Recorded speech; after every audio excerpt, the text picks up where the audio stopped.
Hey, guess what's happening on this week's episode of the Beating Diabetes Lifestyle Podcast with your friend and host, Oscar Camejo. Hey folks, thank you once again for joining me on another episode of the Beating Diabetes Lifestyle Podcast. Today I want to be straightforward and honest with you. We're going to discuss some harsh realities about type 2 diabetes and what it takes to reverse it. You know what, folks? Knowledge is powerful, but you know what's even more powerful? It's action. We can learn as much as we can, but nothing will change unless we change, unless we put into practice the things that we are learning.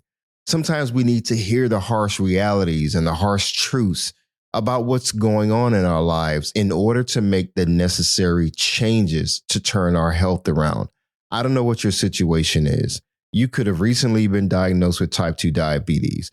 Maybe you've been living with type 2 diabetes for a number of years, and you're at this point in your life where you really want to live a better lifestyle. You want to achieve better health. Listen, that's why I created this podcast. It's for people like you and me who need simple, practical ideas and tips in order to live a healthy lifestyle. That's why in this week's episode, folks, I want to take a step back from my normal podcast content in order to share with you some basic facts about type 2 diabetes. And I want to share my thoughts on potentially reversing it. Listen, when I was 268 pounds, life hit me like a ton of bricks.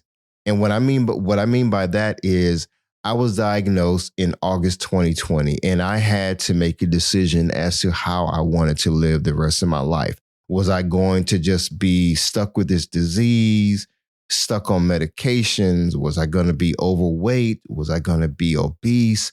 Was I just going to be just sick and tired? Like literally sick and tired.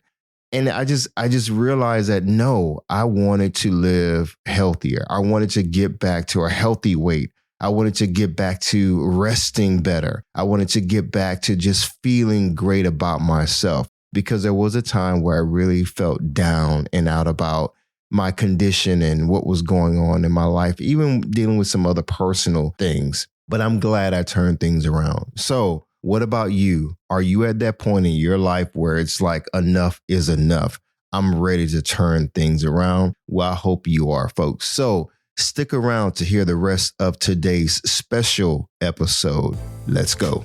Be sure to visit the website at www.beatingdiabetieslifestyle.com for access to free resources and other information that will help you along your journey. If you would like to submit a question or a comment about the show or to learn more about the Beating Diabetes Lifestyle, you can always email me at hello@beatingdiabetieslifestyle.com. And if you haven't already, be sure to subscribe to this podcast. Welcome to the Beating Diabetes Lifestyle Podcast with me, your host, Oscar Camejo. My goal is to help diabetics and non-diabetics make lifestyle changes to prevent and reverse type 2 diabetes. Well, folks, I am so grateful for those of you who have tuned in from all over the world. The podcast is listened to in over 42, maybe 43 territories and countries now. And I am so excited to bring to you another episode of the Beating Diabetes Lifestyle. Whether you have discovered me because you Googled doing some research on type 2 diabetes, or maybe you found the podcast through a friend, may have been something you saw on social media, such as TikTok, Facebook, Instagram, I am glad that you are here. And do me a favor, please like and rate this show. Tell somebody, tell your friends, tell your loved ones about the Beating Diabetes Lifestyle Podcast. My goal is to help folks live a healthier lifestyle, because if I can do it, you can too. I have been doing quite a bit of research on diabetes, nutrition, exercise, fitness, you name it, to promote a healthy lifestyle. It started with just doing it for myself. And the more and more I learn, the more I realize that I need to share this information, because I remember when I was on the hunt for information. A lot of the information just seemed very clinical and it was not very practical. So I said, okay, I need to just really gather a lot of information. I want to create a podcast to really help share information. I have a website that has some articles and blog posts and so forth to help folks to turn their life around. Folks, I believe that we are in a situation as a global community where we need to create greater awareness of diabetes, not just type 2 diabetes, but type 1 diabetes, gestational diabetes, and other forms. Because you know what? Even Alzheimer's, I'm hearing, is considered type 3 diabetes. It's a situation where we can't keep ignoring the facts. We can't keep ignoring the harsh realities of what's going on with type 2 diabetes. You know, annually, I believe it's November that it's Diabetes Awareness Month. And I want to go beyond just 1 month to create greater awareness. I think there should be awareness every day, every month on this growing situation. In 2021, the International Diabetes Federation released the IDF Diabetes Atlas. It was a 10th edition. So basically, for over 2 decades, the IDF Diabetes Atlas has been a resource. It's a publication that has been the leading source of information on the global impact of diabetes. And when I say diabetes does have a global impact, yes, it does. Basically, diabetes is a growing global issue that affects people from all walks of life. It's not one group of people, one ethnic group that's affected, even though you may see some reports that one group may be more prevalent than another group. Trust me, folks, it affects people from all walks of life. I mean, since I've been on my health journey, I've met people from India. I've met people who are Asian. I've met people who are African American, people who are from Africa, and European folks who are all dealing with type 2 diabetes. So make no mistakes, folks, diabetes is a global issue that we can't keep ignoring. And the IDF, the International Diabetes Federation, when they put out this report or their atlas in 2021, it was very eye-opening. There was a lot of information in there that helped educate me on the global phenomena, the global impact of diabetes. Because you know what? There's a growing community as well of people who are living overseas or living in other territories that we share the same issues.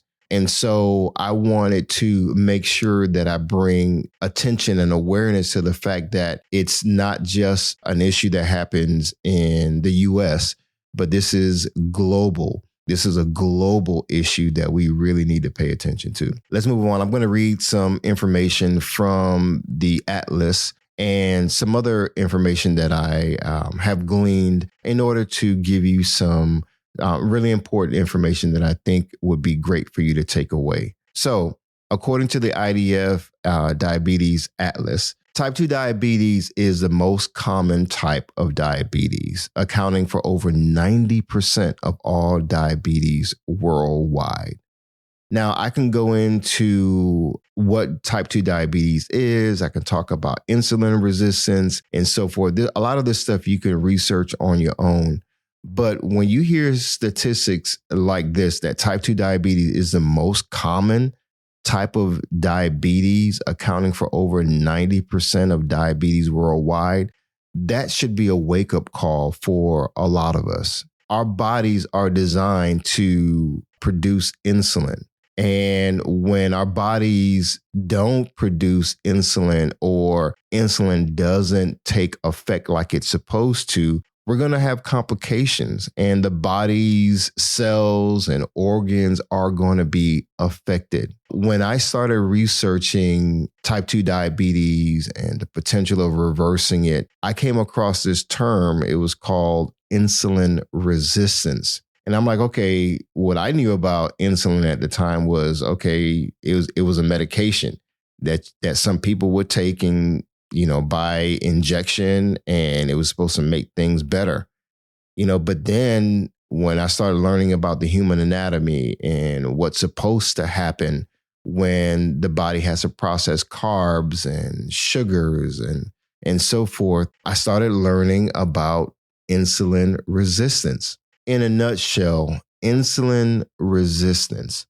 The pancreas creates insulin normally. It's supposed to. Insulin is that hormone that the body releases in order to absorb glucose or blood sugar out of your bloodstream and send that glucose into your cells in order to use it for energy.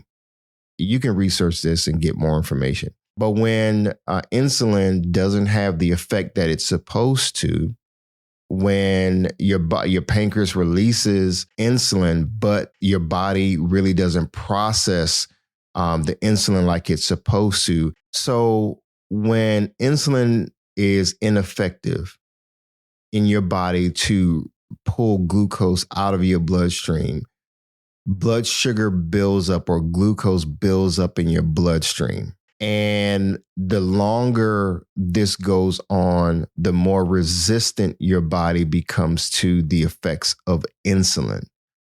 And when this goes on for too long, it's going to affect different parts of your body. And I'm going to go over that in just a little bit. So again, over time, the inadequate production of insulin, basically, if it's not enough insulin being produced, or the insulin that your body does produce doesn't have the effect that it's supposed to, then insulin resistance occurs. And that's not a good thing, folks. When I was doing research on understanding human anatomy and understanding type 2 diabetes and what my body was supposed to do, it started making sense why some people were losing lower limbs and having lower limbs amputated, why some people were losing vision, and why some people would develop heart disease and even stroke. And it was just all coming together because it's like, okay, so our organs can be affected negatively if type 2 diabetes goes untreated, especially for a long period of time. And it started making sense that, wow, okay, this is why we need to detect and get type 2 diabetes diagnosed early on instead of going years and years and years having it untreated. So you see what I'm saying? Okay, so here's a question. Why do some people lose lower limbs and have them amputated and lose their vision and have problems with their heart, and that because of heart disease and stroke and so forth? There are people who have type 2 diabetes and it's never diagnosed because they don't go to the hospital. They don't go to the doctor. They don't go to get checked. They don't get their screenings done. And they just realize later on, a lot of times when it becomes too late to save a limb, that, wow, I could have prevented this, But here's the thing. If a diagnosis is delayed, especially for a prolonged time, complications, as I mentioned earlier, can result. You're talking about visual impairment, poor healing of lower limb ulcers, heart disease and stroke and so forth. Okay, so let's answer this question. Why do some people have lower limbs amputated, lose vision, develop heart disease, and even go on to have strokes? That's a very good question. In a nutshell, some people are living with type 2 diabetes and they don't even know it.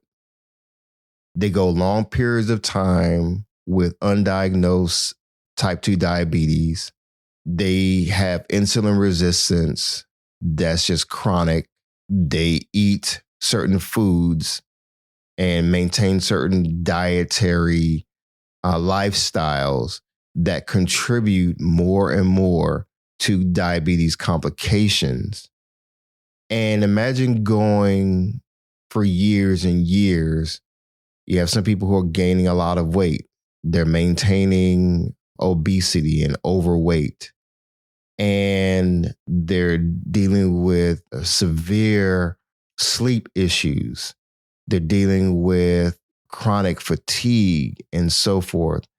And because of a sedentary lifestyle, things get worse over time. You know, I have a friend who I've had on the podcast. You know, he shared about how, you know, when he was first diagnosed, I think with pre-diabetes, he really didn't take it seriously.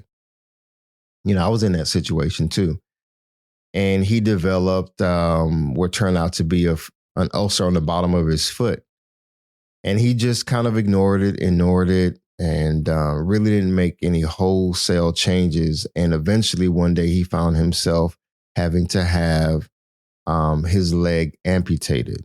And it started off with having diabetes and it going unchecked, going undiagnosed, going untreated. And it cost him his leg, you know, and now he's an advocate of diabetes prevention. You know, he talks to other people who've had limbs amputated to create a greater awareness and to be more of a support. And he says, you know, that it could have been avoided. And had he only taken it seriously enough to make changes. And how many people do you know are living with type 2 diabetes? How many people do you know who may have passed away? You know, I have friends who've passed away because of type 2 diabetes. Matter of fact, I have an aunt who passed away not too long ago, actually earlier this year, due to complications and so forth. And it's heart-wrenching when you find out that, man, these things could have been prevented. I look at my own life. When I had type 2 diabetes, there was a time where my vision was really blurry, and it just seemed like it happened out of nowhere. I could hardly see street signs, and I'm like, man, what's going on? And then I went and got it checked, and sure enough, it was related to increased blood sugar. You know, I was dealing with type 2 diabetes and so forth. So, folks, type 2 diabetes comes with complications when it goes untreated. And as I said at the top of this episode, we're going to deal with the harsh realities. Now, I don't want to be someone who's like bringing doom and gloom. That's not my goal. My goal is not to make you feel bad. My goal is not to make you feel worse than maybe you're feeling already about, you know, what you're dealing with. No, I want to be a source of encouragement, but I have to be honest with you. I have to let you know about certain things that could potentially be going on in your life or your loved one's life that can be prevented, that can be treated, and that we have to stop pushing off to the side for whatever reason. And I know some people may have an issue with medical insurance, and it's hard to get treated, you know, especially when they're wanting to put you on medications and the medications are expensive and so forth. I get it. When I was taking insulin and metformin, man, I was spending a lot of money. And so I got to the point where it's like, you know, I need to turn things around. I didn't want to die, folks. I didn't want to have a heart attack. I didn't want to have a stroke. You know, I was at risk for all of that. I didn't want to lose my eyesight. I didn't want to lose limbs. I didn't want to lose any toes or lose a foot or a leg. Come on, man. No, I didn't want that. And I don't believe you want it either. So let's talk about some complications, folks. You know, diabetes affects many major organs, including the heart, blood vessels, nerves, eyes, and kidneys. And I remember my doctor, after me being diagnosed and put on the treatment plan, he was like, hey, you're going to be taking this particular medication short term because it can affect your kidneys and cause kidney damage. So I'm like, hold on, wait. You're telling me that diabetes can affect my kidneys, And this medication that I'm being treated for can also affect my kidneys. I was like, come on, man. So I remember looking at my blood workup and also my doctor's notes, and this thing just really jumped out at me. It said long-term treatment. Oh man, that irked me so much. So I'm like, hold on. Automatically, I'm being told that this is going to be long-term. Basically, I could potentially be on meds for the rest of my life. I was like, oh no, So I was like, okay, I need to change, man. I was already skeptical about doing medications and so forth. Now, let me say this, and I usually have a disclaimer at the end of each episode. I'm not telling y'all not to take medications. I'm not telling you medications don't work. I'm telling you that I'm grateful for the period that I was on medication to help me to get my body regulated, my blood sugar regulated to where I can manage type 2 diabetes. Because when I went into the hospital in August 2020, my blood sugar levels was like I think it was over 400 and something, and I was like, whoa, that was crazy, man. Going into the hospital, 400 and something, and I was able to they were able to get my blood sugar down, and I was released after about 5 days. And then they sent me on to go meet up with my doctor. And that's when I was put on a medication regimen. So you hear what I'm saying.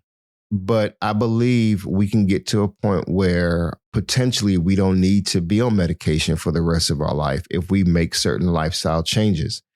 And I know some of the things that I'm going to go over in terms of complications that some people deal with. I know it may seem easier said than done to turn things around. But all I can say, folks, is give it a shot. Don't just throw in the towel and believe that the diagnosis of type 2 diabetes is the end of the road, my friend. No, it doesn't. Diabetes doesn't have to be a death sentence. It's not an automatic death sentence. It doesn't mean that you're automatically going to lose a limb. No, it doesn't have to be that.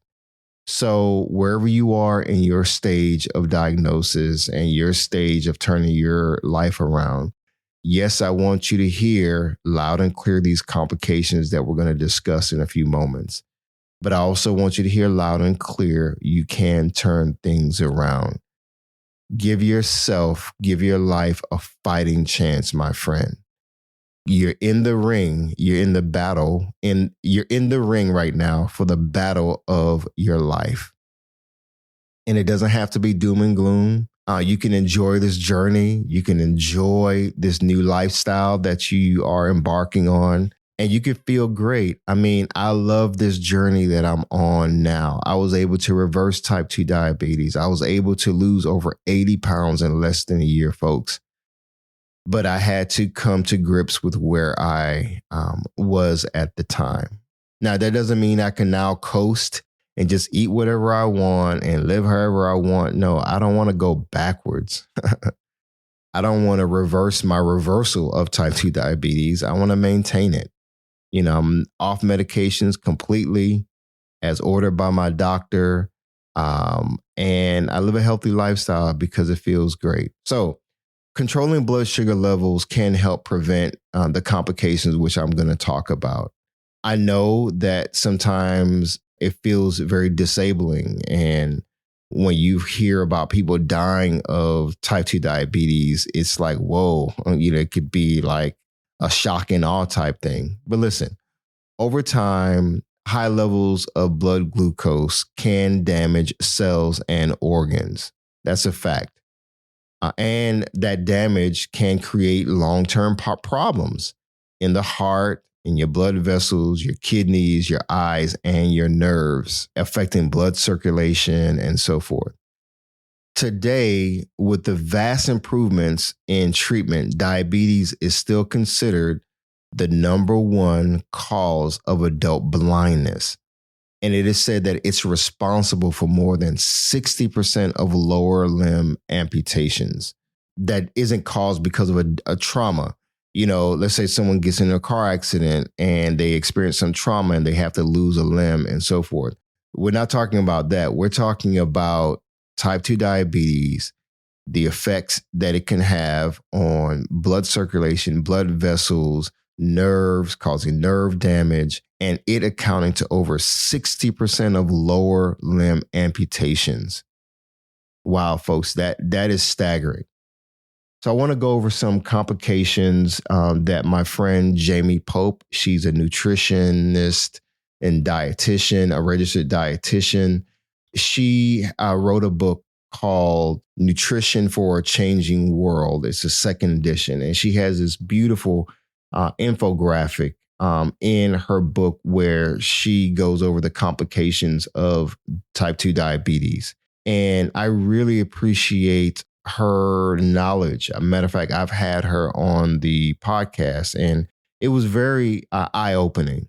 She also has an audio book version of, I think it's Nutrition 101 that you may want to check out. So here's some complications. Diabetes increases risk of a stroke. Those with diabetes are more likely to die of pneumonia or influenza. Diabetes is the leading cause of kidney failure. Diabetes can cause erectile dysfunction. Poorly controlled diabetes during pregnancy increases the risk of complications for a mother and her baby, her unborn child. Diabetes damages small blood vessels. Diabetes can cause impaired vision and blindness, as I mentioned before. Hyperglycemia, which is basically elevated blood sugar, damages the tiny blood vessels or capillaries that are abundant in tissues such as the retina of the eye. What about the teeth, folks? Diabetes can cause gum disease and tooth loss. Now, this is something that's very important. I want you to pay attention to this. Diabetes increases risk of death from heart disease. Heart disease is the number one killer of people with type 2 diabetes. Diabetes damages nerves throughout the body, causing numbness and pain. Definitely something we want to pay attention to. And as I alluded to earlier, damage to nerves and blood vessels can cause lack of feeling in the extremities, such as the feet and so forth, causing poor healing of wounds and eventual amputations. Now, folks, these are complications that we have to really keep in mind. That doesn't mean that if you have type 2 diabetes, you're automatically going to suffer with these different things. No, remember the key is early detection, early treatment, and reversal. Because if we keep ignoring these complications and we put things aside, things could potentially get worse. That may not be the case for everyone, but research has shown that if we don't treat type 2 diabetes early and with a measured approach, it's going to lead to complications. So the goal is detect early, treat early, and be consistent with our treatment plan. Okay, folks? Now, what about the management of type 2 diabetes? The cornerstone of type 2 diabetes management is the promotion of a lifestyle that includes a healthy diet, regular physical activity, stopping smoking for those who may smoke, and the maintenance of healthy body weight. If you have attempted to change your lifestyle and you're just realizing that it's not sufficient enough to control your glucose levels, your doctor may say, okay, it's time to get on medication. A lot of times doctors may initially just put you on medications just to go ahead and get things leveled off, if you will. That's what they did with me. Initially they were like, hey, your blood sugars are really, really elevated. You need to go ahead and get on medication. And so we can get you regulated, get your blood sugar regulated. Now, let me rewind the tape for a second. In 2018 is when I was first diagnosed with pre-diabetes. So pre-diabetes basically is where your blood sugar levels are high, but not high enough to be diagnosed as full-blown type 2 diabetes. So at that time, the doctor said, hey, again, this is 2018. The doctor said, hey, you can treat this by dietary changes and exercising. So I was like, oh, okay, cool. So at least I don't have full blown type 2 diabetes and I should be good to go. Unfortunately, for a short period of time, yes, I started exercising a little bit. I joined the gym and started, quote unquote, eating healthier. But I went back into my old habits. And again, this was 2018 when I was diagnosed with pre-diabetes. So a year and a half to 2 years later, August 2020 is when I ended up going to the hospital and being diagnosed with type 2 diabetes, full-blown type 2 diabetes. So I went untreated. I didn't make the wholesale changes that I recommend that people do. I kept putting it off. So unfortunately, I was diagnosed with type 2 diabetes and had a lot of issues going on, high blood pressure, high cholesterol, and so forth. And so beyond controlling blood glucose levels, your blood sugar levels, it's critically important to manage your blood pressure and blood cholesterol levels. And the importance of doing that is you want to protect your heart, folks. You want to protect your heart against high cholesterol. You want to protect your heart against heart disease. And you have to pay attention to what you're putting in your body. I encourage people to do regular screenings, whether it's 6 months out of the year or every 6 months or every 3 months, depending on your situation or whatever your doctor recommends. Because listen, regular screening for the development of early diabetic complications such as kidney disease, retinopathy, issues with the eyes, neuropathy, issues with your nerves, your peripheral artery disease, your heart, and so forth, foot ulcerations, and so forth. Listen, if you do the early screening for these, it will help you to get in a position to start putting together some preventative treatments that can help you to even avoid having to deal with type 2 diabetes, especially if you're at that place where you're pre-diabetic. Folks, yes, like I said, I wish I had taken things seriously. So stop putting things aside and do what you need to do to get your screenings done. And don't be afraid of the diagnosis. Do what you need to do to turn things around. Okay, folks? Globally, the prevalence of type 2 diabetes is high and rising in all regions, as I mentioned at the top of the episode. This rise is driven by, yes, population aging, people getting older. There's economic developments, increasing urbanization.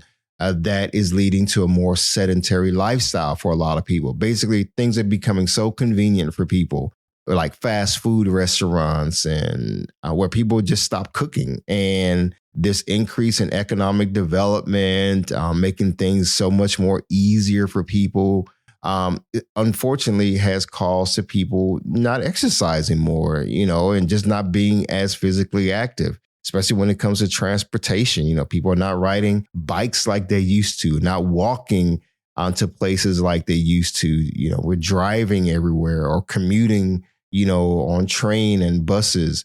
And unfortunately, the lack of adequate exercise has contributed to obesity, overweight, and other complications. Yeah, folks, we need to turn things around, man. We need to wise up as to what's happening. Let's move on. It's time to focus on the prevention and reversal of type 2 diabetes, folks. Although it's believed that type 2 diabetes is strongly influenced by genetics, there are certain lifestyle choices that we can make to live a healthy lifestyle and potentially reverse the disease. So now let's talk about lifestyle choices and habits that can contribute to type 2 diabetes. I mentioned it earlier, and that's one of them is living a sedentary lifestyle. Sedentary meaning not moving a lot. And this lack of movement and lack of regular physical activity really has put a lot of us in a situation where we're just unhealthy and we put on a lot of weight. We sit down and we're binging on Netflix and binging on movies and TV shows and the latest Prime series of this and that. And while we're sitting down watching TV, we're consuming a lot of foods that are just unhealthy. You know, I used to enjoy popcorn and chocolate covered raisins while watching television or watching a movie or eating sandwich after sandwich and not paying attention to how much I was eating, not paying attention to how much sugary drinks I was consuming. And so this lack of movement just really contributed to my poor lifestyle. So this sedentary lifestyle that I was living really just, it was not good, folks. And I had to realize that if I needed to change, I needed to move more. So again, a sedentary lifestyle can contribute to type 2 diabetes. Being overweight and obese, definitely can lead to, in some cases, type 2 diabetes. Now, that doesn't mean that every person who's overweight and every person who is obese automatically is going to develop type 2 diabetes. No, it's not as cut and dry as that. But being overweight and being obese can contribute to type 2 diabetes. And we can go more into that. I think I have several episodes where I talk about, overweight and obesity and the effects that it has on type 2 diabetes. Let's move on. Diets made up of unhealthy fats, processed foods, refined grains, and sugar-sweetened beverages can contribute to the development of type 2 diabetes. I remember I used to love drinking sweet tea and lemonade and what else I used to drink? Orange juice all the time, grape juice. I mean, you're talking about 3 and 4 glasses at a time. And no wonder why my blood sugar was always spiking. And I didn't even realize it because you don't feel it. You don't feel type 2 diabetes, folks. You don't feel it. It's something that's happening on the inside and it's silent. Constant blood sugar spikes because of eating a lot of sweets and a lot of high carbs, the rice, white rice, pasta, potatoes, and bread. Man. Yeah. So, by the way, go back to my podcast episode on low carbs and adopting a low carb diet. I think you guys will really like that one. So those are some of the things, folks, that can contribute to the development of type 2 diabetes. So what do? We need to turn things around. Remember at the beginning of the episode, I talked about how knowledge is powerful, but action is even more powerful. So here's the action. These are the lifestyles and lifestyle choices and modifications that we can make to contribute to the prevention and the reversal of type 2 diabetes. I know this firsthand because I did it myself. I didn't have a formula. No one gave me a formula. I just started working on me. So remember I talked about a sedentary lifestyle? So what do you think we need to do? We need to move more, folks. We need to move better and move more often and challenge ourselves physically. I love hiking, but before I developed my love of hiking, I just started walking in my neighborhood and I will walk more and more. And I started hearing about hiking and getting out into nature. And so I started doing that. The more I started hiking, the more I started thinking about, okay, man, I can probably take this to the gym, It was simultaneously. I actually started in the gym first and I was moving more in the gym, was doing flexibility exercises every morning. I still do that every morning. And I started increasing my workouts, not in quantity, but the quality of my workouts. It wasn't just going in and saying, okay, I'm going to work arms today, then legs tomorrow, then core in between. No, I put myself on an actual program that was going to help me to be more active, be more flexible, increase my endurance, increase my strength as well. I wasn't trying to bulk up, still not trying to bulk up. I don't want to be this huge, massive bodybuilder. That's just not my thing. And I don't think that's necessary for you to reverse type 2 diabetes. However, I do think that by doing more physical exercise, you can achieve and maintain a lean body, which is another lifestyle that you want to adopt. And that's a lifestyle that promotes leanness, a lifestyle that promotes maintaining a lean body. Now, I get it. Some people may say, hey, I've been big my whole life. I'm never going to be skinny. I'm not saying you have to be skinny.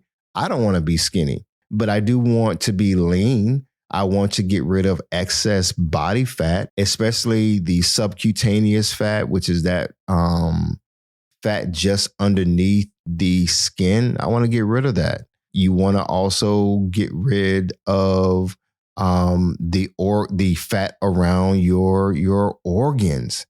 You know what I'm saying? And that also contributes to obesity.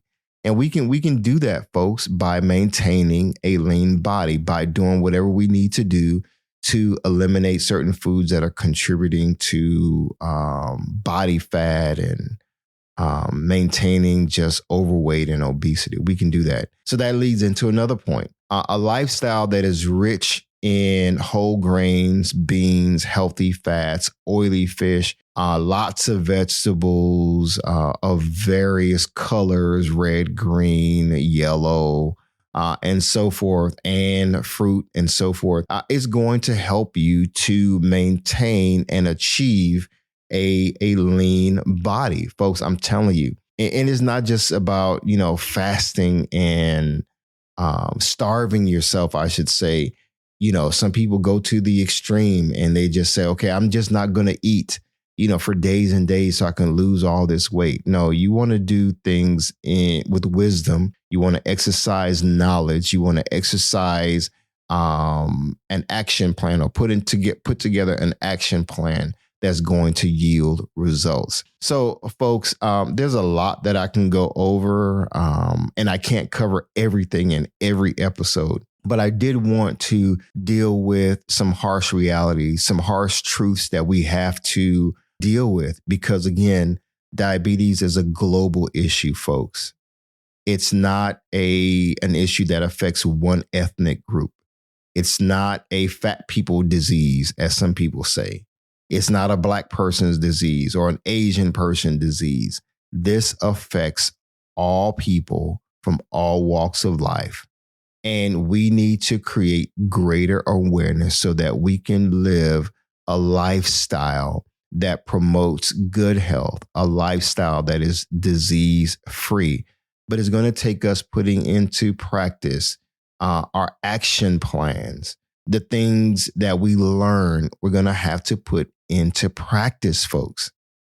So you listening to this podcast is not going to cause you to turn things around. Is what you do with this information.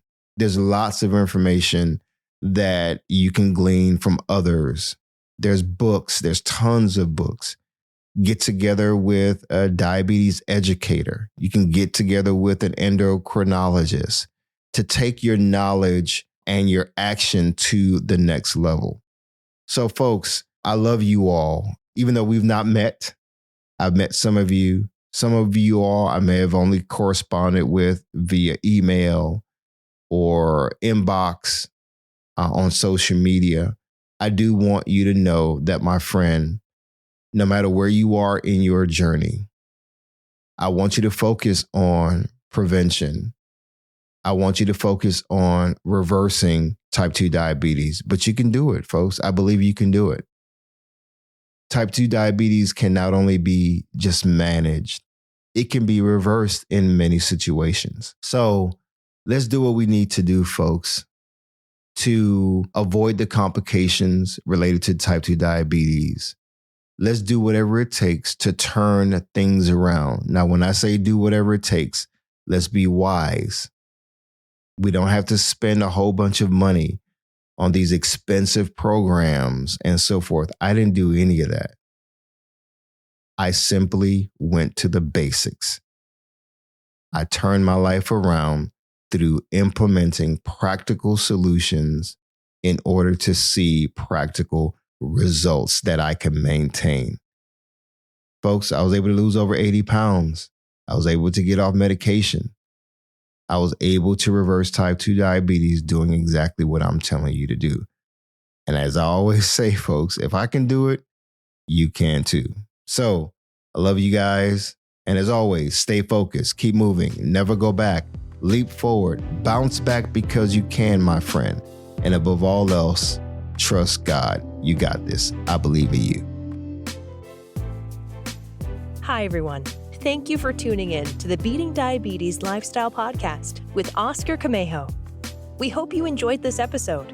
As a reminder, this podcast is intended for motivational and educational purposes only. It is not a substitute for professional care by a physician or other healthcare professional or qualified fitness instructor. This podcast is provided on the understanding that it does not constitute medical or professional advice or services.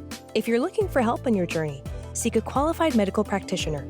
It's important that you utilize someone who is a trained, licensed healthcare professional who can help you on your journey toward good health.